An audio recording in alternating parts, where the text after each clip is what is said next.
Afrika yenu. Afrika yenu. Titalenga milele ya mali inegumi. Exodo 20 Papa verse 1. Nino mali wakataura mashoka ose akati.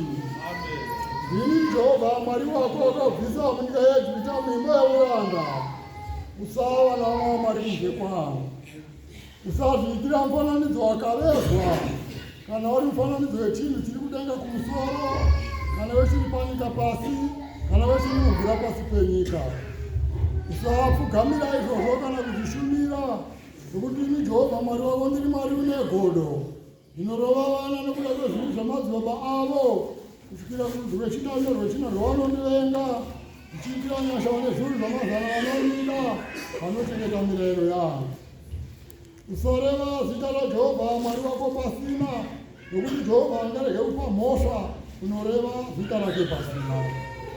Rangarira zuva reSabata kuti urichengeterere dzvene. Ubate mazuva matanhatu uite mabasa ako ose, asi zuva rechinomwe isabata raJehovha Mwari wako. Usatongobata mabasa naro iwe kana mwanakomana wako kana mwanasikana wako kana muranda wako kana murandakadzi wako kana zvipfuwo zvako kana mwene wako ringabe masuo wako. Nokuti namazuva matanhatu Jehovha wakaita denga nepasi negungwa nezvose zviri mukati mazvo akazorora nezuva rechinomwe. Naizvozvo Jehovha wakaropafadza zuva reSabata akariita gumi. Kudza baba vako namai yako kuti mazuva ako ave mazhinji panyika yakapfuma naJehovha Mwari wako.